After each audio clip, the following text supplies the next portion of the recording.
사는 거 언제까지 힘들어요?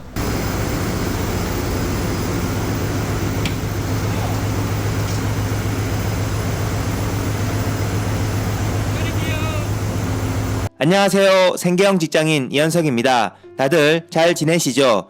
지난 출장에서 A인선의 프로펠러가 회전하면서 만들어진 물살로 인해서 A인선의 뒤편에 정박해 있던 6척의 여선 혹은 레저선이 침몰 혹은 파손되는 사고가 발생하여 덕적도를 방문하여 사고 선박의 소유자들인 덕적도 형님들과 협의하여 사고를 처리하고 덕적도를 둘러본 출장 이야기를 함께 했었습니다. 그래서 이번에는 선박, 특히 선박의 주기관을 포함한 엔진 관련 이야기를 할까 하며 마침 충청남도 태안군에 소재하는 화력발전소로 발전용 연료인 석탄을 운반하는 선박 주기관이 손상되어 주기관 손상 수리 모습을 포함한 선박 엔진을 함께 보시고 태안군 출장지 인근의 볼만한 곳 몇 군데를 저와 함께 가벼운 마음으로 둘러보시죠. 태안군은 충청남도 서해안 태안반도에 위치해 있고 자연 경관이 뛰어난 곳이 많아 대부분의 해안이 태안해안국립공원으로 지정되어 있으며 하간포, 만리포, 천리포 등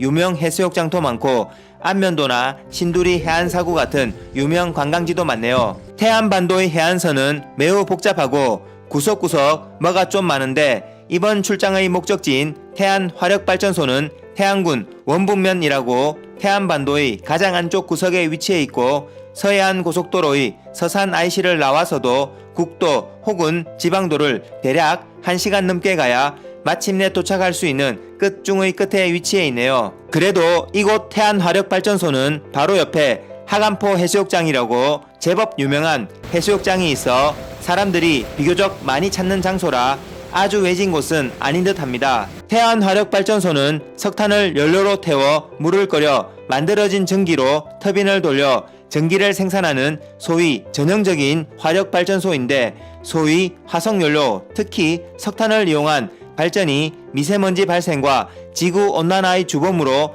지금은 빌런화되어 있긴 하지만 아직은 우리나라의 에너지 원별 발전량에서 석탄이 가장 많은 비중을 차지하고 있네요. 화석연료의 사용이 가져오는 여러 부작용에 대해 문제의식을 가지고 여러가지 대체 에너지를 찾고 있긴 한가 본데 상황이 쉽지만은 않은가 봅니다. 태양광이나 풍력을 이용한 재생에너지는 친환경이라 좋긴 한데 인위적인 통제와 제어가 불가능하다는, 즉 흐린 날이나 바람이 불지 않는 날은 전기 생산이 힘들다는 치명적인 단점이 있고 원자력 발전은 사고 발생 시 핵 방사능 물질의 위험에 대해 많은 우려와 공포가 있고 수소 에너지의 경우 자연계에 풍부하게 존재하고 친환경적인 에너지이긴 하지만 수소를 얻기 위한 기술적 한계의 극복을 위해 가야 할 길이 아직 멀고 먼 듯합니다. 그래서 어쨌든 지금은 당장의 필요를 위해 석탄 발전이 사용될 수밖에 없나 봅니다. 혹은 에너지의 소모, 즉 전기의 사용을 극단적으로 줄이는 방법도 있겠지만 현대 문명의 근간이 되는 전기의 사용량을 극단적으로 줄이는 것도 쉽지 않겠네요. 그래서 오늘 또 석탄 발전소는 공장 돌려서 전기를 생산하고 연료인 석탄을 발전소로 운반하기 위해 선박이 발전소 부두에 접안해서 석탄을 하역하는데 선박 기계 장치는 언제든 고장날 수 있고 저도 그래서 또 출장 가는 거고 뭐 그런 거죠. 우리나라 서해에는 석탄을 연료로 사용하는 화력발전소가 하필이면 몰려있네요. 위에서부터 아래로 영흥화력, 당진화력, 태안화력, 보령화력, 서천화력 등 남해의 하동과 삼천포, 동해와 삼척, 강릉 등에 몇 개 소재하는 석탄 화력발전소를 제외하면 거의 대부분의 주력 석탄 화력발전소는 모두 서해안에 몰려 있습니다. 물을 끓여 전기를 만들어 터빈을 돌리는 소위 전기터빈 발전소는 기계 냉각을 위해 대량의 냉각수가 필요하다고 하며 선박을 이용한 대량의 석탄 연료 운송을 위해 입지 조건이 뛰어난 서해안, 특히 바다 바로 옆의 해안에 설치되었다고 합니다. 서해안에 설치된 태안화력 이외의 석탄화력 발전소의 위치를 간단히 보면 영흥화력은 영흥도의 가장 바깥쪽 끝, 당진화력은 당진시 성문면의 가장 바깥쪽 끝, 보령화력은 보령시 고정리라고 보령에서도 가장 외진 곳의 바깥쪽 끝, 원산도와 바로 마주보는 곳에 설치되어 있고 서천화력은 서천군 마량리의 바다로 돌출된 육지의 끝에 설치되어 있는데 모두 이런 곳이 있었나 싶을 정도의 외지고 외진 구석에 위치하고 있네요. 아마 인근에 거주민이 많으면 발생할 수 있는 수많은 민원들 역시도 고려 대상이었을 것으로 보입니다. 날씨마저 좋은 뻥 뚫린 서해안 고속도로를 달려 서산 IC를 통해 고속도로를 나와 국도를 달립니다.